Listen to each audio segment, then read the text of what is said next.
오늘 우리는 본문에 나오는 이 탕자된 아들을 사랑하는 이 아버지에 대해서 우리가 살펴보고자 합니다.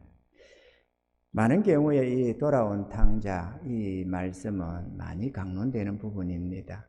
왜냐하면 이것은 하나님 품을 떠난 바로 죄인된 우리들의 모습을 비유로 보여주는 말씀이기 때문입니다. 아멘입니까? 그래서 우리가 오늘 이 말씀을 다시 한번 살펴보면서 우리를 향한 하나님의 그 마음, 하나님의 그 사랑을 다시 한번 생각하는 그런 계기가 되기를 바라고, 아직도 하나님 품으로 돌아오는 걸 주저하거나 아직도 주의 은혜 안으로 쏙 들어오지 못하고 주의 전에 떠락만 받는 그런 모습이라면 이번 기회에 자신을 사랑하는 하나님의 그 사랑을 깨닫는 은혜가 있기를 바라고, 그래서 마음껏 아버지 품으로 안겨드는 그런 은혜자들이 다 될 수 있기를 바랍니다.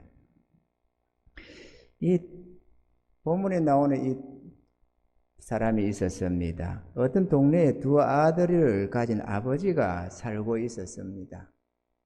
그 아버지는 건검전략하며 열심히 수고하고 애써서 농가 밭을 하나씩 장만했습니다. 그렇게 애쓰고 수고한 보람으로 어느샌가 부자로 그렇게 살고 있었습니다. 세월이 흘러서 두 아들이 장성해지게 되었는데 어느 날 하루는 이 작은 아들이 무슨 생각이 들었는지 아버지에게 자기에게 돌아올 분깃을 나누어 주라는 겁니다. 재산 상속해달라 그런 얘기죠. 이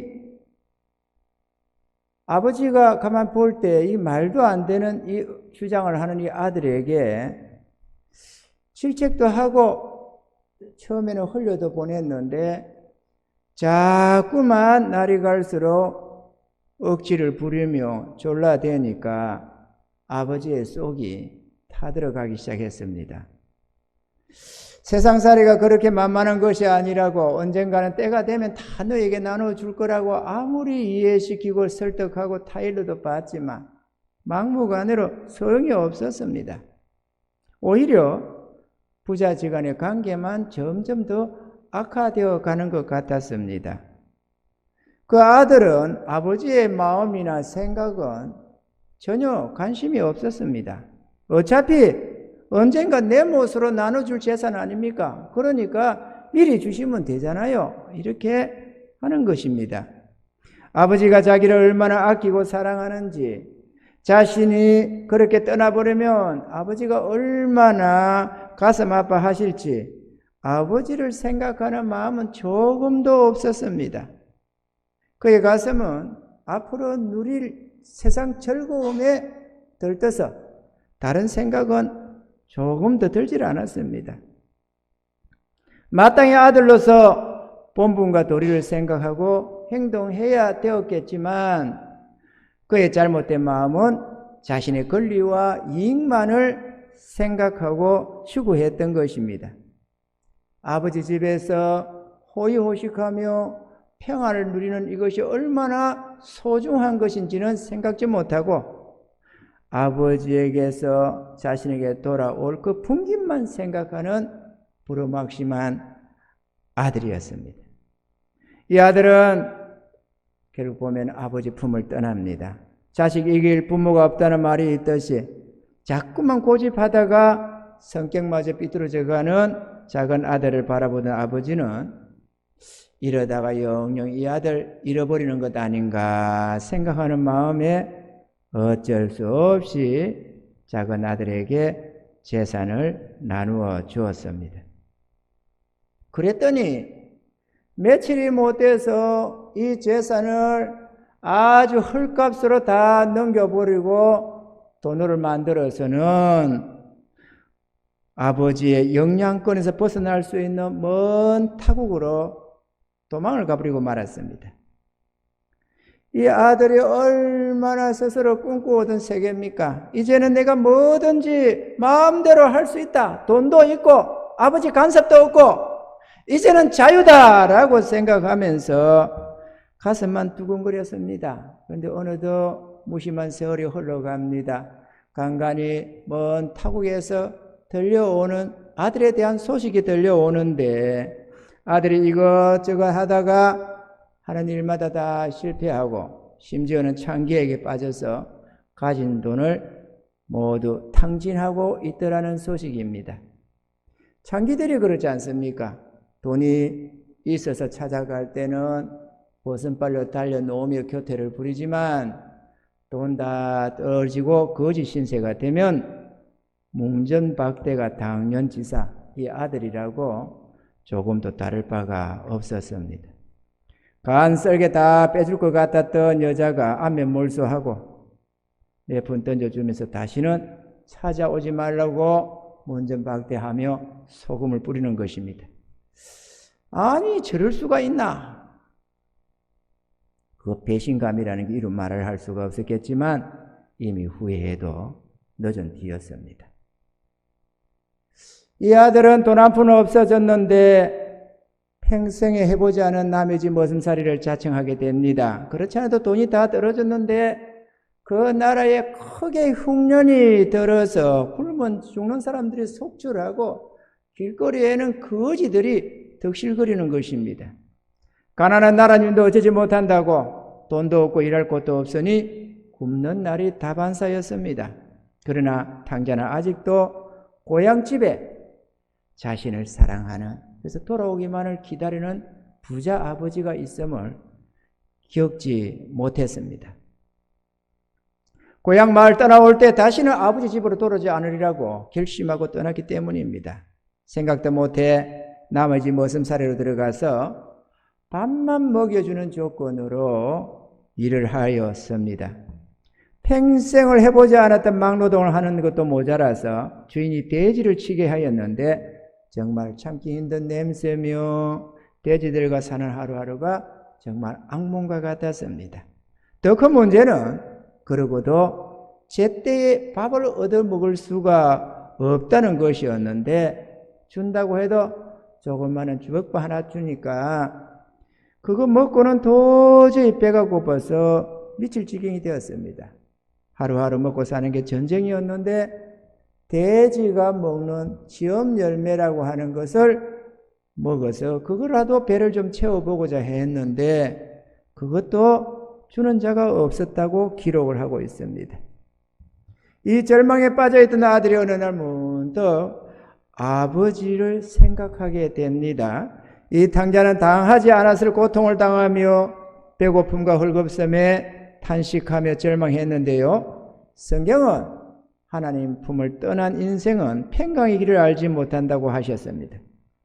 모든 것을 다 잃고 절망과 고통 속에서 탕자는 자신의 삶에 무언가 잘못이 있다고 느끼게 됩니다. 그리고 지난날의 고향집을 생각하며 우리 아버지 집에는 양식이 풍부한 품꾼들이 얼마나 많은고 나는 그 품꾼들보다도 더 형편없는 삶을 살고 있구나 하는 생각을 하게 되었습니다. 그때서야 제 정신이 돌아온 이 탕자는 자신이 아버지께 죄를 지었다는 것을 생각하게 되었습니다.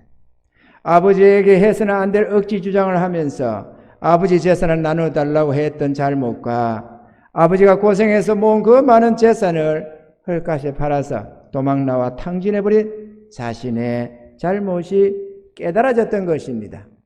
그래서 탕자는 자신의 지난날 잘못을 뉘우치며 아버지께로 돌아갈 결심을 합니다.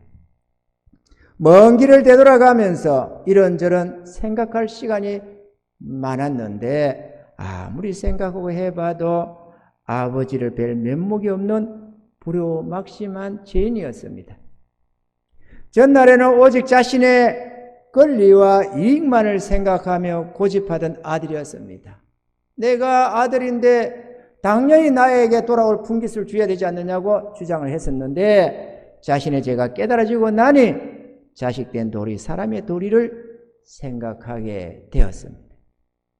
오늘 본문에 17절에서 19절에 보면은 이에 스스로 돌이켜 가로되 내 아버지에게는 양식이 풍족한 품꾼이 얼마나 많은고 나는 여기서 줄여 죽는구나.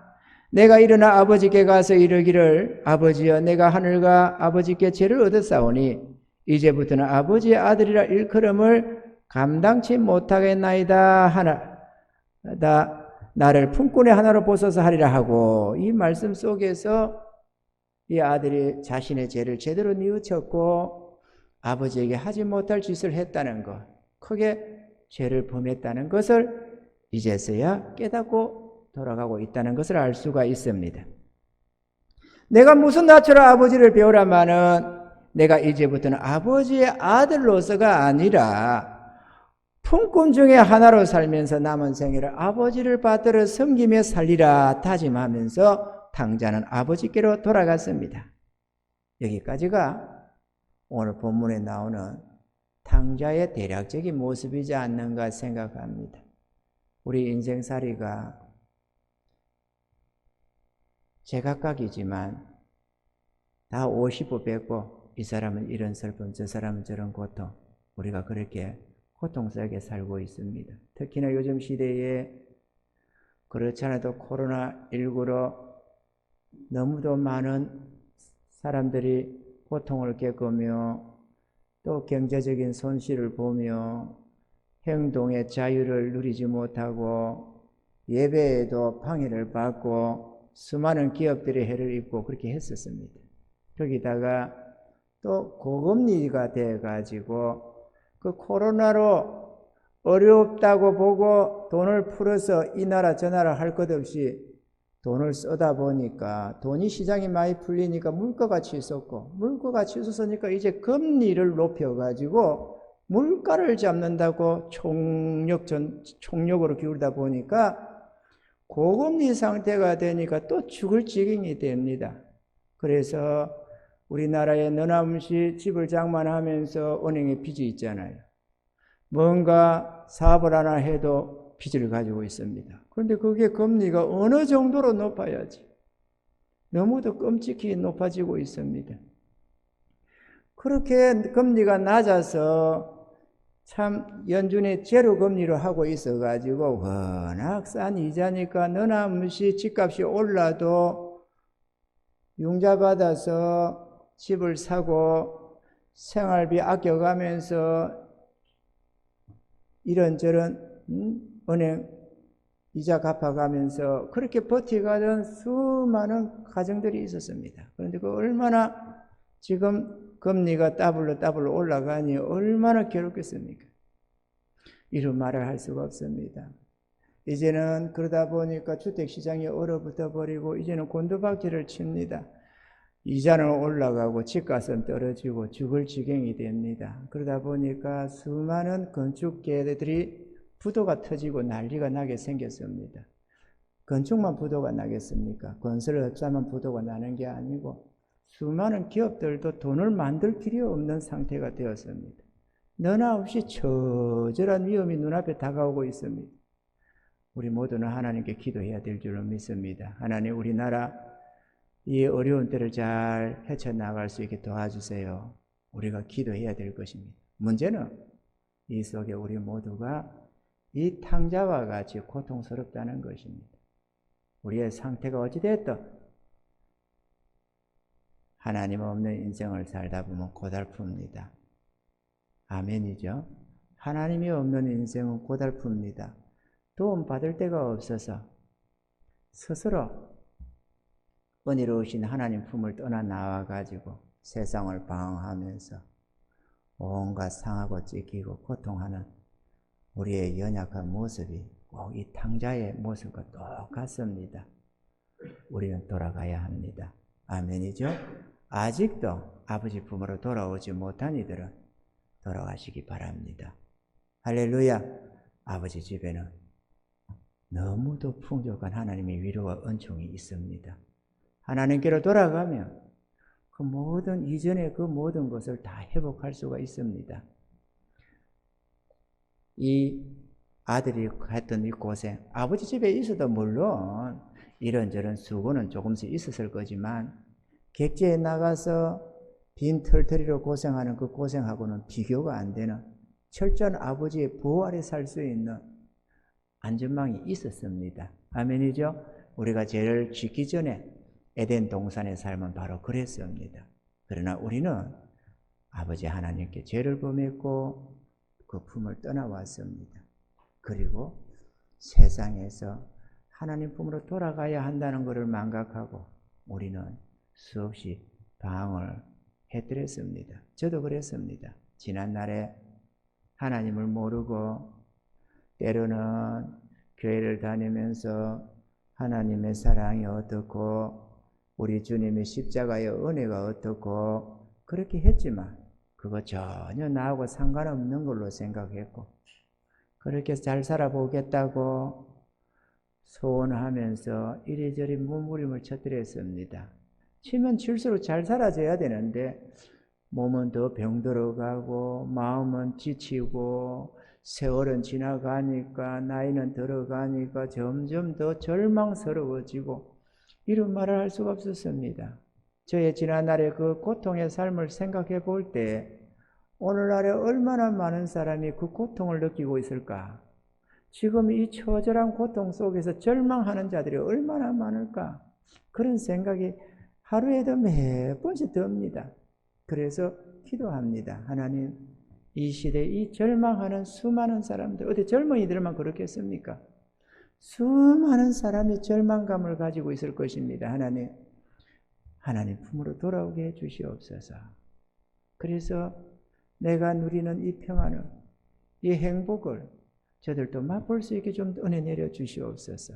하나님 안에서 받는 이 위로를 저들도 다 좀 받아 누릴 수 있게 하시고 영원히 하나님 찬양하는 자들이 되게 주시옵소서. 이렇게 기도하게 됩니다. 우리는 하나님 품으로 돌아가야 될 줄로 믿습니다. 아멘이죠? 본문에 나오는 이 아들은 바로 우리들을 지칭하는 것이고 이 아버지는 하늘의 아버지를 말씀하고 있는 비유라는 사실을 우리가 알 수가 있는 것입니다. 할렐루야. 그럼 이제 우리는 아버지를 한번 생각해 보겠는데요. 아버지는 아들을 어떻게 생각했을까? 이렇게 뻗대고 아버지의 마음을 상처를 주고 떠나가는 이 아들에 대한 아버지의 그 마음을 한번 살펴보기를 생각합니다. 아버지는 아들을 잃어버리고 날마다 그 아들이 돌아오기를 기다렸습니다.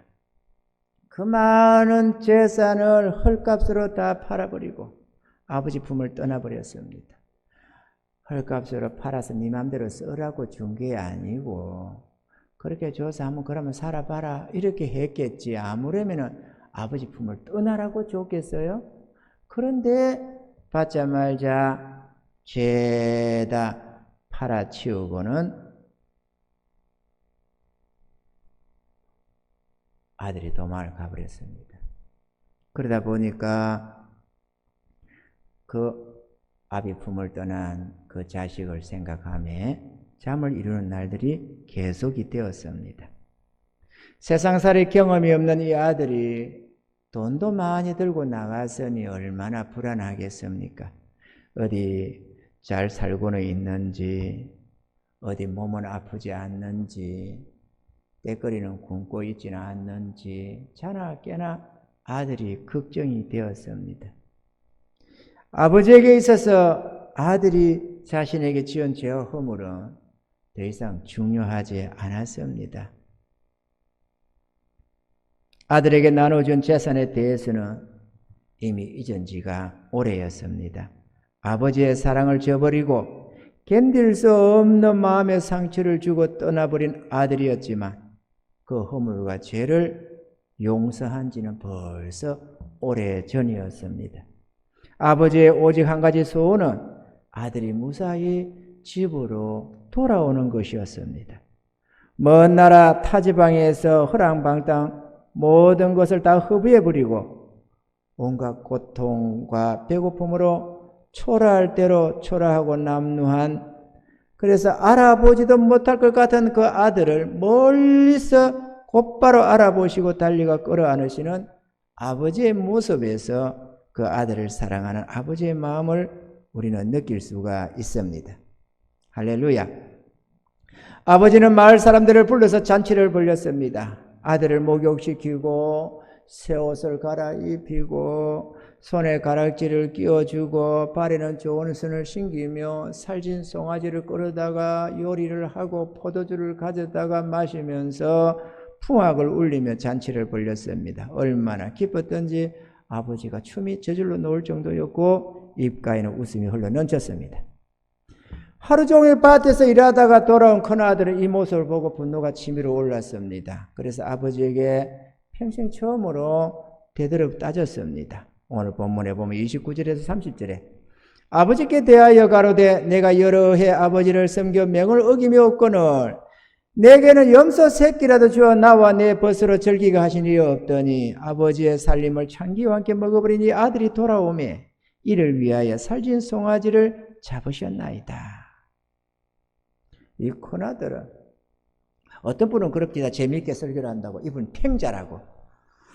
탕자는 오히려 좀 나은데 이는 탱자가 돼가지고 그런다고. 그런데 왜 이게 두 아들을 두었을까? 가만히 생각해 보면 이해가 됩니다. 왜냐하면 하나님께 아들들이라고 할 수 있는 것은 천사와 우리 인간들 뿐이거든요. 그 당연히 천사가 형이 되겠죠. 형을 잡았고 우리가 아들, 작은 아들이 돼 탕자가 된 겁니다. 아멘이죠? 여자나 남자나 할 것 없이 우리가 탕자들인 겁니다. 천사는 일평생 지금까지 하나님의 명을 거역함이 없이 하나님의 뜻을 수행하고 있습니다. 아멘이죠? 그런데 그 아들을 위해서는 하늘에 잔치 한번 제대로 안 벌려주면서 이 탕자 같은 우리들이 하나가 죄인이 해가고 돌아가면 하늘의 천사들 앞에 기쁨까지 된다는 겁니다. 그걸 지금 적어 놓은 거예요. 성경에 보니까. 아멘이죠? 하나님은 우리가 돌아오기를 기뻐하십니다. 할렐루야. 당연히 이 아들이, 작은 아들이 아니라 큰 아들이 만약에 집을 나갔다 할지라도 아버지는 동일하게 그 아들을 사랑하고 품어줬을 것으로 우리는 확실히 알 수가 있는 것입니다. 아멘이죠? 그러니까 천사들이 볼 때는 야 이게 뭐야 쟤네들 집 나가가지고 저렇게 죄를 범하고 하더니만은 도리어 아들의 권세를 얻어가지고 이전 영광보다 더 뛰어난 존귀와 영광을 얻는구나 이렇게 말이죠. 우리가 오직 하면 성경에 보면 너희가 천사를 판단할 것을 알지 못하느냐 이러면서 어떤 모습 속에서는 큰아들보다 더 높은 지위를 얻는 것 같은 우리의 죄로 말미암아 배나 더 하나님의 영광을 얻는 그런 모습을 우리가 가졌다고 성경에 기록하고 있습니다. 비록 우리 마음에 정욕들이 있고 사단이 우리를 유혹하고 세상이 우리를 유혹하고 또 온갖 이런저런 문화가 우리로 하여금 믿음 생활 제대로 못하도록 발목을 잡지만 그럼에도 우리가 믿음으로 이때를 승리하고 나면 영원한 존귀와 영광이 기다리고 있음을 믿으시기 바랍니다. 뿐만 아니라 하나님은 우리를 위해서 모든 것을 준비해 놓고 계십니다. 사랑하는 성도 여러분, 하나님은 우리를 그렇게 사랑하십니다. 우리 모든 죄를 그리스도의 십자가로 용서해 주시고 다만 무사히 하나님 품으로 돌아오기만을 애타게 기다리고 계십니다. 성경에 보니까 오늘 저녁에 우리가 살펴볼 말씀이기도 합니다만 세상의 창조주 하나님의 뭐가 아쉬워서 허물 많고 죄 많은 우리들에게 부탁까지 하면서 내 자녀들에게 복음을 좀 전해달라 이렇게 부탁하시는 하나님의 부탁의 말씀도 볼 수가 있습니다. 제가 그거 보다가 눈물이 다 나더라고요. 아니 하나님 우리 같은 게 뭐라고 우리한테 부탁을 하십니까 하나님. 그냥 눈물이 막 나더라고. 그냥 명령하면 되실 텐데 왜 부탁을 했을까 생각을 하다가 이 말씀을 깨달으면서 그래 이렇게 사랑했구나. 이렇게 멸망하는 걸 하나님이 그렇게 기뻐하지 않으셨구나. 자기 형상대로 지으시고 그렇게 기뻐하셨던 하나님 모든 복을 쏟아주시면서 행복하기를 바랬는데 죄를 범하고 사단에게 속아가지고는 에덴 동산 떠나서 하나님 품을 떠나서 이렇게 타고 고생하면서 이렇게 살아가는 이 모습을 하나님은 측은히 생각하셨구나. 불쌍히 여기셨구나. 그래서 돌아오기를 원하셨구나. 그걸 생각하다 보니까 그래서 이렇게 부탁을 하시는구나. 그런 마음이 들었어요. 가슴이 메이더라고요. 그래서 그랬습니다. 하나님, 제가요 일평생 내가 복음 전하는데 힘쓸게요. 하나님, 걱정 마세요. 내가 어떻게든 하나님 사랑 알려드릴게요. 그리고 무조건 돌아만 오면 용서해 준다고 그 소식 전해드릴게요. 하나님.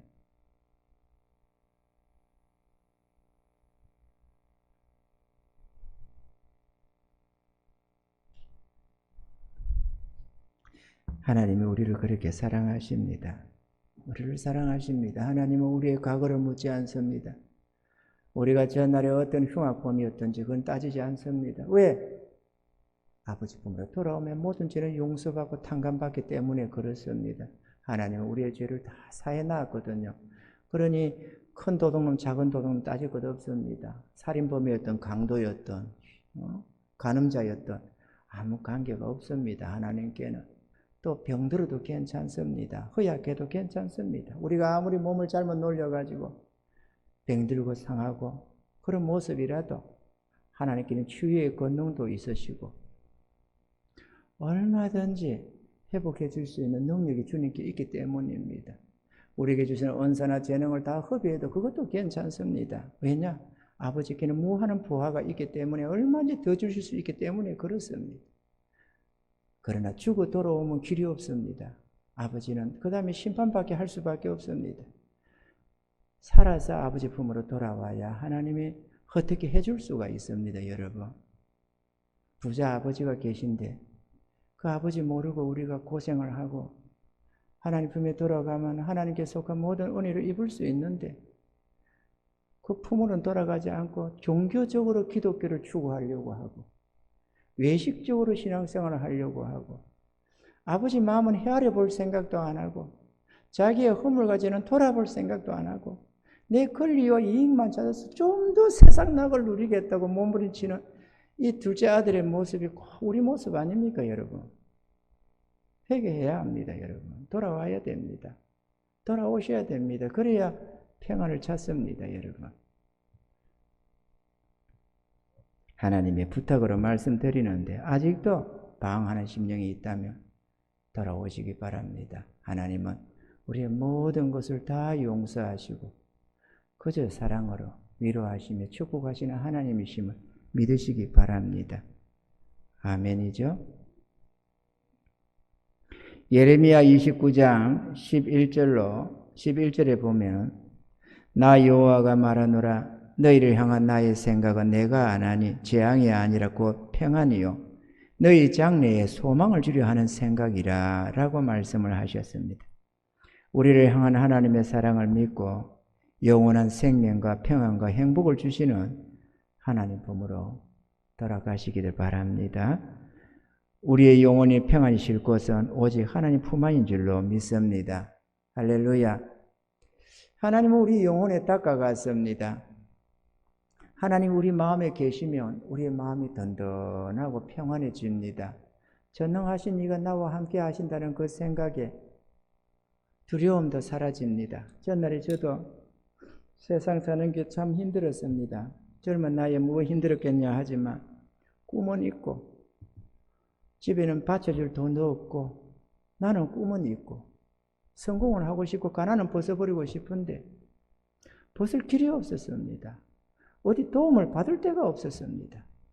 정말 어디 도움 받을 데가 없었습니다. 좀 일어나려면 뒤에서 좀 받쳐주는 게 있어야 힘이 좀 생겨서 그나마 할 수 있는데 그렇지가 않았습니다. 그러다 보니까 정말로 시간이 가면 갈수록 절망적이 됐습니다. 그러다가 하나님 품으로 돌아왔습니다. 어렵게 힘들고 하다가 우연찮게 누가 교회 가자고 하는 말에 우리 집사람이 교회를 먼저 나갔습니다. 세대 교회 갑시다 이러니까 네 이렇게 한마디 근성으로 대답을 하고 그 여집사님이었어요. 지금도 이름이 생각납니다. 장경실이라고. 고마워서 생각하고 있어요. 양경실, 양경실. 남편이 장씨였네요. 양경실 집사라고. 그도 새댁이었어요. 그 새대가 새대 교회 갑시다. 왜냐면 교회 내려가는 길에 있었거든. 우리 길목에 있었거든. 교회 내려갑시다. 네, 이렇게 한번 하고 또 교회 갑시다. 네, 이렇게 같이 갑시다. 아니요, 지금 안 돼. 그러면 다음 주 가실래요?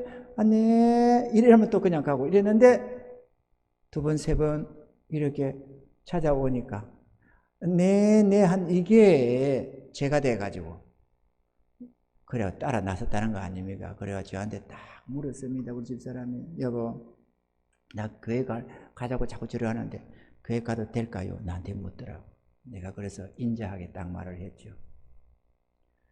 두 가지만 약속을 지켜주면 보내주겠다. 내가 얼마나 잘했는지 몰라요. 내가 참 윤호를 해줬지 않겠어요? 그 두 가지가 뭐냐? 하나는 교회에 폭 빠지지 말아라. 폭 빠져가지고 믿음 빠져가지고 말이야 정신 못 차리고 하면 안 되잖아요. 소문이 들리기를 교회에 폭 빠지면 안 된다더라고. 미쳐가지고 그러면 안 된다더라고. 그래서 교회에 폭 빠지지 말아라. 둘째, 나 가자고 하지 말아라. 이 두 가지만 조건을 충족하면 나 보내준다. 아, 그렇다면 그렇게 한다대요. 그래 보내줬지 않겠어요? 내가 보내줬는데 몇 달 다니지만 자꾸 같이 가자는 거야. 가니까 부부가 둘이서 앉아있는데 참 좋다는 거야. 자기는 혼자 가니까 영 그러시게 하니까 같이 갑시다. 그래가지고 내가 어쩔 수 없이 한 달에 한 번 따라가고 한 달에 두 번 따라가고 이러던 게 어느 날 주님이 날 찾아오지 않겠어요? 정말로 하나님이 어디 있느냐고 했는데 그 하나님이 어디 있느냐고 했던 그 하나님이 내 삶에 찾아오셨습니다. 나는 하루아침에 완전히 바꿔지고 말았습니다. 뒤집어지고 말았습니다. 흔히 말해서 180도로 하루아침에 바뀌어져 버렸습니다. 그 하나님이 그 만나고 나니 세상이 달라지기 시작했습니다. 모든 게 새로워지더라고요. 풀포기 하나까지도 새로워집니다. 우리 하나님의 세계가 보이기 시작합니다. 너무 감격했습니다. 그리고 오늘까지 오는 길에 모든 필요를 공급하시고 위험을 막아주시고 죽었다 이러실 때가 있었는데도 보니까는 아주 분명히 이러면 끝장났어야 되는데 쑥 올라가서 제가 오토바이를 타고 있었거든요. 일을 하면서 뭐 수금도 하고 뭐 한다고 오토바이를 타고 좀 다니고 했는데요. 두 번 죽을 뻔 했지 않겠어요? 근데 한 번은 서울에서 이제 저 남양유 쪽으로 넘어간다고 망우리 공동모지 쪽을 향해서 쭉 맨목동으로 이렇게 차를 타고 오토바이 타고 막 가는데 본다 보니까 내가 갓을 간 게 아니고 약간 차선 안을 들어가서 가고 있었는데 이게요 아차 죽었다 싶었는데 순간 느꼈는데 왜 그러냐면은 이거를 도로 포장공사 다시 할게라고 이렇게 포크레인을 파놨어요 이렇게. 그런데 그 턱이 이렇게 좀 있잖아요. 이 파브레인 턱이 있잖아요. 여기 오토바이 걸리면 골로 가거든요. 이거 넘어져요. 이거 타고 넘는 게 쉽지가 않아요. 그거 이렇게 서 있는 이걸 이렇게 올라간다는 게 오토바이 그렇지 않거든요. 오토바이나 자전거 타본 사람은 경험하면 이해가 됩니다. 그게 무슨 말인지. 근데 그게 있더라고. 그런데 문제는 옆에 택시가 있고 차가 있고 해가지고 옆에 차가 있고서 내가 어떻게 피할 길도 없고 순간적으로 내 머릿속에서 죽었다 이런 생각이 들더라고. 그런데 어느 순간에 올라가 있더라고. 이거 이상하다. 아니 이게 절대로 올라갈 자리가 뭐 어떻게 자빠져야 되는데 이 신경이 올라갔네. 천사가 올렸나 보다 이러면서 내가 했지 않겠어요? 또 한 번은 교문이 쪽에서 저 워크힐 방향으로 서울 나간다고 오토바이 타고 가는데 왕수천이라고 있습니다. 교문이 저쪽에 조금 남양 쪽으로 왕수천 다리를 타고 오토바이 타고 이제 수금 좀 하러 간다고 이렇게 가고 있는데 그때 제가 조그만 공장을 하나 했거든요. 그래 쫙 가고 있는데 다리를 지나가는데 이렇게 자전거처럼 천천히 가라 이러더라고. 예? 자전거처럼 천천히 가라. 왜요? 아니 왜 자전거처럼 천천히 가라지?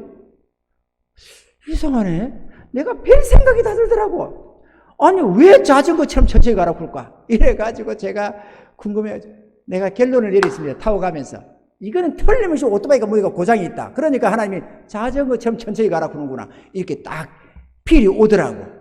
그래가지고요, 제가 가다가 서울 나가다가 오토바이 고치는 점포가 하나 있길래 딱 들어갔습니다. 그래서 사장님 이거 좀 봐주세요. 어디가 문제가 있습니까? 분명히 문제가 있는데 뭐가 잘 뭔지 모르겠는데 자세히 좀 점검 좀 해주세요. 제 생각에 내지 하나가 풀려 있나 보다. 그러니까 웽다리다가 내지 하나 빠지면 바퀴가 싹 빠지고 자빠지고 이러면은 골로 가잖아요. 그래서 하나님 나 지켜주려고 자전거처럼 천천히 가라고 했다. 결론이 그게 나더라고. 그래서 딱 물어봤지. 그랬더니 뭐 사장님 뭐 이렇게 건드려 보고 흔들어도 보고 아무 이상이 없대요. 아, 이상이 있을 텐데요. 그럴 리가 없는데요. 아, 없대. 없다는데 어쩌겠어. 갔습니다. 일을 보고 돌아왔어요.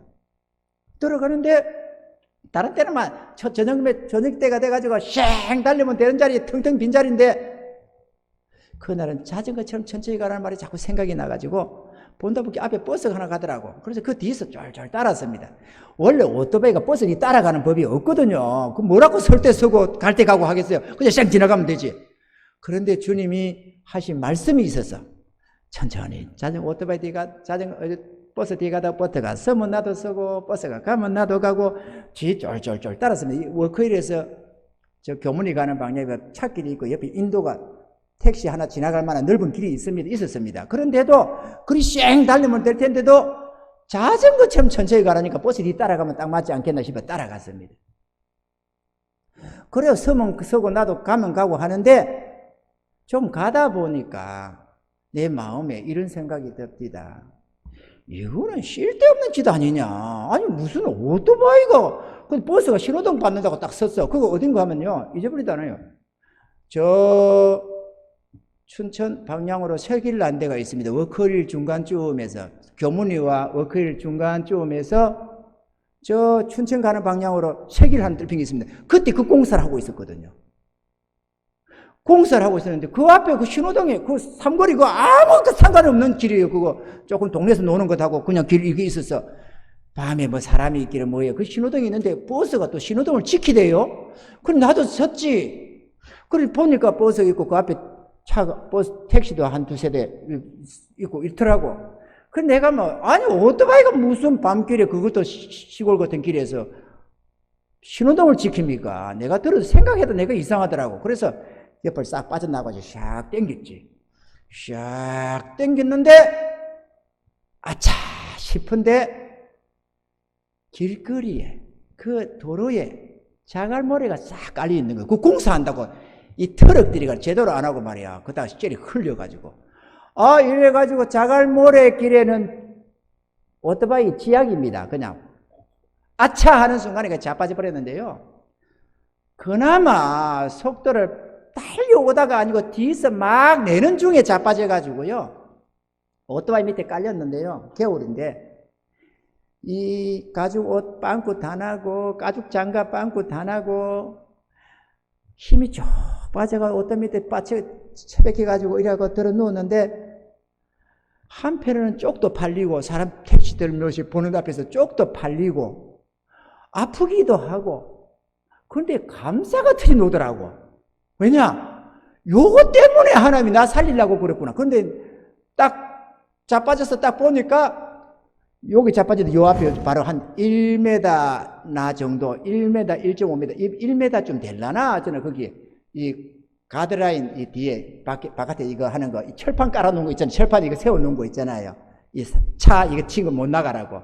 여기 시작돼서 딱 서 있더라고. 이 철판이 이렇게. 내가 조금만 더 속도 냈으면 두동강 났지 싶더라고. 그러니까 감사 많이 했습니다. 아끼던 가죽 잠바 빵꾸 다 나가지고 못 쓰게 되고 장갑 빵꾸 다 나고 무릎도 좀 깨지고 그렇게 고생은 괴로웠지만 쪽도 팔리고 했지만 너무 감사되더라고. 이렇게 살려주려고 하나님이 자전거 좀 천천히 가라고 하셨구나. 여러분, 우리 하나님은 당신 품에 돌아온 자녀들, 그것도 우리가 진실로 하나님을 믿고 의지에 따라가면 하나님이 철저하게 지키십니다. 아멘입니까, 여러분? 저희는 지금 아파트 폭락한다 어쩐다 해도 다 피했습니다. 하나님이 이미 다 작년 초에 다 알려주셔가지고 이런 모습을 다 알려주셔가지고 이미 대비 다 했거든요. 지금 이거 폭락하든 말든 상관이 없어요. 하나님이 전능하시잖아요. 그런데 우리가 한참도 모르고 그냥 아니 우리는 정리를 하고 있는데 남들은 영거리니 뭐니 해서 집을 사고 난리가 나더라고. 아니 저거 어쩌려고 저러냐. 저거 지금 망쳐들 텐데 지금 올라가지만 못 떨어지는데 저거 어쩌려고 저러냐. 근데 비밀을 알려줄 수 없더라고. 누구한테 알려주겠어요 내가. 우리 몇몇 사람들만 조심했지. 하나님 살아계십니다 여러분. 하나님이 그냥 하늘에 계시는데 뭐 믿습니다 이러는 게 아니고 정말로 그분 품에 돌아가면 안전하고 보호받고 위로받고 은사도 능력도 부족한 거 없으면 구하면 주신다고 하잖아요. 얻지 못하면 구하지 아니함이라고. 좋으신 하나님이 계시지 않습니까? 다 돌아가시기 바랍니다. 오늘 이렇게 돌아오신 여러분, 전에는 잘 왔는데 주님 앞에 마음도 드릴 수 있기를 바랍니다. 우리가 한 집에 부모 설하에 산다고 해서 꼭 설하에 사는 게 아니거든요. 집안에 부모 밑에 살아도 부모 거스리고 반항하고 그러면 여전히 부모 품을 떠난 모습이거든. 집에는 있지만. 그죠? 부부가 함께 한 집에 살아도 완전 남남처럼 하나 되어 살지 못하는 가정들도 많거든요. 그러니까 우리가 교회는 나와도 하나님은 당신이 품 안으로 돌아오라잖아요. 하나님 사랑의 품으로 돌아오고 깨닫고 돌아오라고. 자기 백성들들은 교회까지만 오면 된 게 아니고 아버지 품으로 돌아오라고. 그래야 내가 너희를 보호해 줄 수 있고 위로해 줄 수 있고 축복할 수 있다고. 돌아가시기 바랍니다. 그러면 영원히 하나님 위로를 받을 수 있습니다. 전날에 고생했던 이 둘째 아들 아버지 품을 돌아간 순간에 자기는 죄를 회개하고 돌아갔지만 아버지는 그거 전혀 마음에 안 두고 무조건적인 사랑으로 품어 안으시고 그 다음부터야 무슨 개고생이 따라옵니까? 아버지 품 안에서 마음껏 누리며 효도하며 살 수 있는 것. 우리가 지금 하나님 앞에 먼저 탕자되어서 돌아온 우리들은 그래도 아버지 품 안에서 감사하면서 하나님 우리는 그냥 죄인 줄 알고 회개하고 눈물 흘리며 돌아갔는데 하나님이 위로해 주시고 축복해 주시고 사랑해 주셔서 마음껏 위로받고 있지 않겠어요?